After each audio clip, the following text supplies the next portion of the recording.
Katakan dalam tu ada 5 Tuhan. Kita namakan Tuhan A, B, C, D, E. Wahai Tuhan-Tuhan sekalian, sekarang Tuhan mana yang mau dengar? Tuhan A kah, B kah, C kah, D kah, E atau F? Yang mana satu? Okey, minta sihat. Saya nak sihat, saya nak rezeki, saya nak keamanan, saya nak kebahagiaan. Nanti Tuhan A ingat Tuhan B bagi. Tuhan B ingat Tuhan C bagi. Tuhan C ingat Tuhan D bagi. Tuhan D ingat Tuhan E bagi. Tuhan E ingat Tuhan A bagi. Tuhan A ingat Tuhan B bagi. Siapa pun tak bagi apa-apa. Dia kata, apa yang kau mau sampaikan sebenarnya? Saya kata, jadi orang Islam lah senang. Minta pada Tuhan yang satu. Dapat, Allah bagi. Tak dapat, minta lagi. Sekarang kakak minta dengan Tuhan-Tuhan sekalian. Kalau tak dapat, Tuhan mana yang kakak mau kasih salah? Kau lagi yang tidak bagi. Ada satu yang mau disalahkan. Kita dalam Islam tidak pernah menyalahkan Tuhan kalau tidak perlu. Kita akan menganggap belum sampai masanya Tuhan untuk bagi. Bukan Allah tak nak bagi. Semua yang kita minta Allah akan bagi. Sama ada ajilan atau ajilan. Sama ada segera atau lewat. Kalau segera dapat di dunia, kalau lewat dapat. Kalau tidak di dunia, apa dapat di akhirat. So senang jadi orang Islam, minta pada Tuhan yang satu. Dia pun kata, kau tak ada kerja lain, kerja kau kasih confuse sama aku saja. Saya nak confusekan dia dulu. Biar dia fikir dulu tengok. Biar kita rasionalkan dia. Mana yang boleh, mana yang tak boleh. Akal manusia ni suatu yang sangat berharga untuk digunakan semaksimum mungkin untuk mencari kebenaran. Yang pertama, ketuhanan. Isunya sekarang, adakah remaja kita sudah faham ketuhanan itu apa? Kalau kita kembali kepada Al-Quran, poin saya kedua. Kalau kita kembali pada Al-Quran, kita akan dapati dialog para nabi dengan kaum mereka. Kebanyakan nabi remaja. Nabi Yusuf, Nabi Yahya, Nabi Zakaria, Nabi Musa, Nabi Muhammad SAW sendiri. Tengok juga Ashabul Kahfi, innahum fityatun amanu bi rabbihim wa zidnahum huda. Quran tidak pernah lekang daripada menyajikan contoh-contoh pemuda yang hebat. So, Quran bagi satu contoh. So, lihat bagaimana kehidupan pemuda itu harus dilakukan, harus dibentuk, harus didesain begitu. So, ini yang kedua. Kita lihat syariat Islam ini dari sudut ibadat. Islam mengajar kita perihal ibadat, perihal bagaimana saya nak sembahyang. Kalau saya mau sembahyang, saya tak boleh sembahyang bila-bila masa. Katakan flight saya pukul 7, maghrib 7.30, boleh atau tidak saya sembahyang pukul 7? Maghrib saya solat pukul 7, boleh atau tidak? Tidak boleh. Kalau orang tanya, kenapa kau mau solat pukul 7 Ustaz? Maghrib 7.30. Saya kata 7.30 saya sibuk, saya sembahyang awal-awal. Boleh atau tidak? Tidak boleh. Salah satu syarat solat mesti masuk waktu. So Islam design dari sudut disiplin ibadat. Kalau saya mau ibadat juga, mesti pertama sekali saya mestilah balik. Saya mesti sudah masuk waktu. Saya tahu selok-belok solat. Saya tahu kiblatnya di mana. Saya mesti mengambil wudu dan saya tahu beberapa bacaan dalam solat. Semua ini mengajar saya erti supaya ibadat yang saya lakukan itu adalah ibadat yang benar-benar menggabungkan saya dengan pencipta. Itu solat. Kan tahun ni sambutan Isra Mi'raj peringkat negara kan? Sembahyang tiang agama. Betul kan? So bagaimana kita nak lihat sembahyang itu menjadi tiang agama dan juga sembahyang itu merawat berbagai permasalahan dalaman dan juga luaran kehidupan. Para sahabat dan juga para tabi'in, para salafus saleh, para alim ulama, para aulia, mereka ni ada masalah solat, ada masalah solat, ada masalah solat. Kita lain ada masalah update status dalam Facebook. Ada masalah buat konten.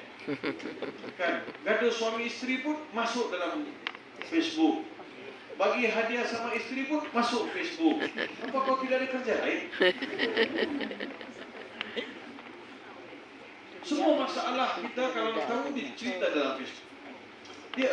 Jadi manusia ini dia sudah kurang mau mengadu pada Tuhan, mengadu pada manusia. So kita nak kenalkan pemuda ini supaya kehidupan mereka ini nampak bermakna apabila mereka ada Tuhan. Kan?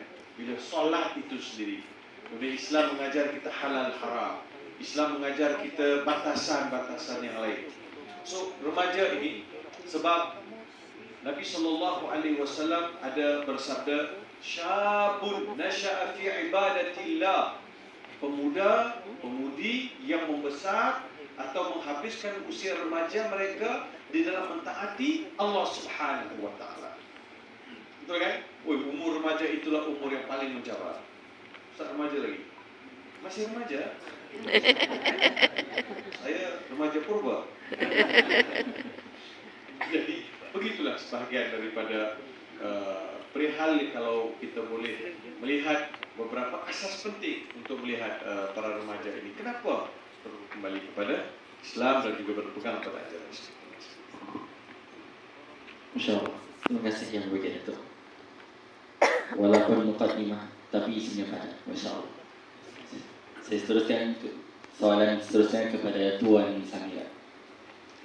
Jadinya Tuan, memang pernahlah Tuan mengalami halangan daripada pihak keluarga dan kawan-kawan dalam proses memeluk Islam ataupun selepas memeluk Islam.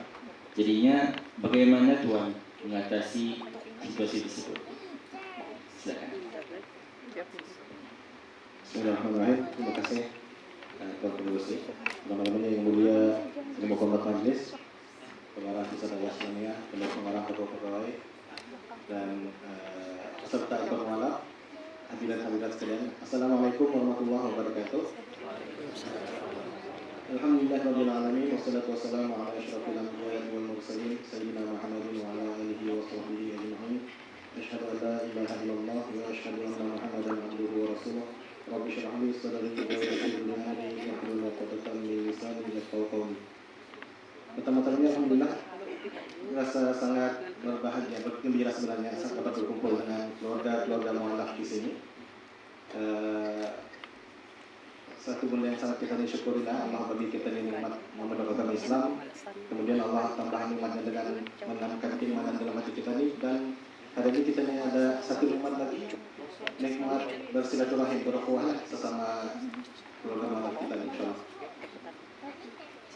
Berbalik kepada soalan tadi, adakah ada cabaran ataupun tentangan keluarga, kawan-kawan sebelum dan ataupun semasa memeluk agama Islam? Alhamdulillah, bila dipikirkan balik, tidak ada peluang tentangan yang berat apa.